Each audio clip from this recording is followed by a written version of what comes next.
What's going on? So today we're going to be doing a comparison between the retail Air Jordan 4 Thunders and the replica Air Jordan 4 Thunders.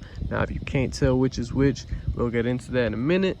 And I don't really focus on the boxes, so let's get that shit out the way really quickly, because like I said, things can change, these can be fixed. For the most part though, I mean, the box is fucking identical.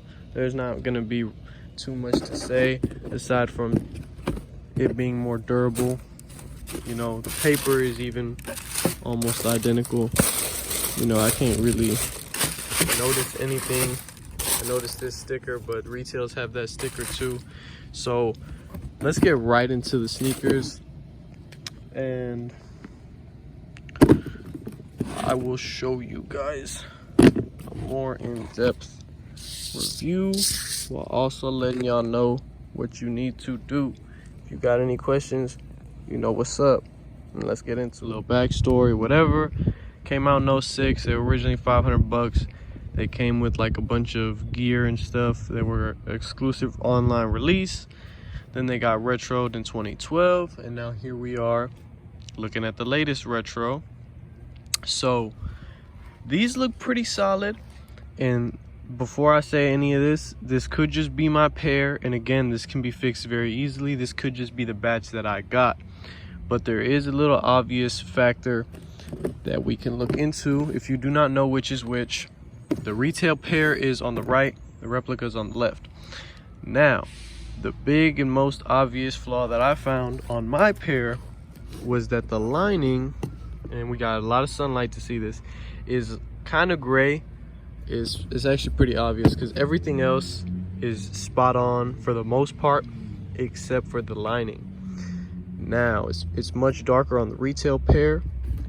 Another thing I also noticed was the cushioning on the inside of the retail pair is relatively light compared to the replica. You would think the opposite, but you can almost see that. Just look at the comparison right there. It's much thicker padding, less padding on the retail. Again, this could just be the batch that I got. There could be batches out there that have fixed that.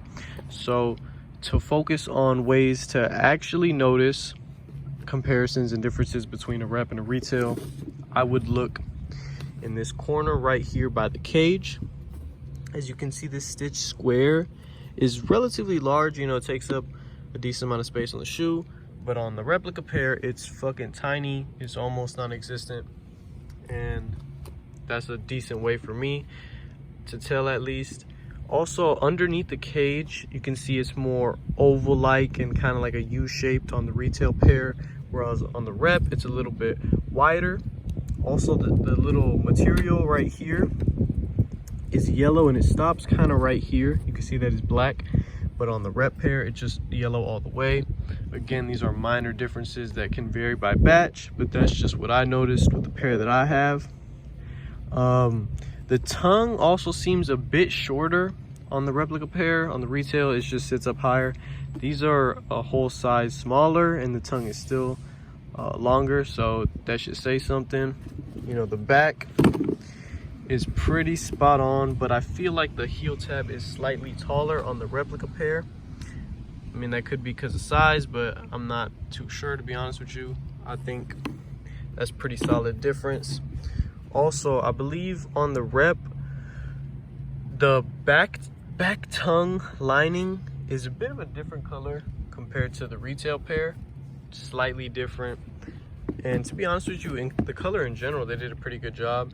This is the retail pair, and you can see that the paint is kind of shitty and sloppy, and that's how you know they're real, because the rep pair honestly mimicked it pretty well. But one thing that I noticed is they kind of have more white space near the air bubble unit, whereas the retail pair doesn't really have any white space. It's sloppily painted, yes, but you know, no white space. Overall shape of the shoe is pretty solid. I would say that one thing I've noticed with all replica 4s is that they're just slightly wider than retail 4s. As you can see, it's a bit more narrow with the cage. It also depends on how they're laced, but for the most part, the replica pair is definitely a bit wider. Now I'm honestly running out of shit to say because this was kind of a tough one. The Replica community originally was trying to mimic that 2012 release after the Lightnings came out, so they had a really shitty batch, but they have since fixed it, especially with the Red Thunder 4s releasing. Another indicator that I have that's a bit more, I guess, common through all Replica 4s is this is the retail pair, and you can see the stitching is kind of like almost boxy, right? You can see that it's like two straight lines, that's it. But on the Replica pair, it kind of makes a little curve, just a little bit more sloppy. That's one thing that I noticed. The laces also are slightly, they have like almost a tiny blue hue to them. I don't know if you can see that on camera. They do look different in color. This is all fine, the tongue is fine, you know, the black stitching, oops, right here is fine. Again, these details are very small. And one more that I noticed in terms of stitching that they just can't get right, this is the retail pair, by the way. So on the inner side of the 4, you see that there's a small square right here on the retail pair, but on the Rep, it's way smaller. It's definitely a big difference, especially when you're looking at them side by side. But overall, there's not too many differences, and with what retail is constantly going to, this is not a bad alternative. I'm sure they'll fix the batch. I'll put the W2C in the description. If y'all need anything else, just feel free to let me know. Peace.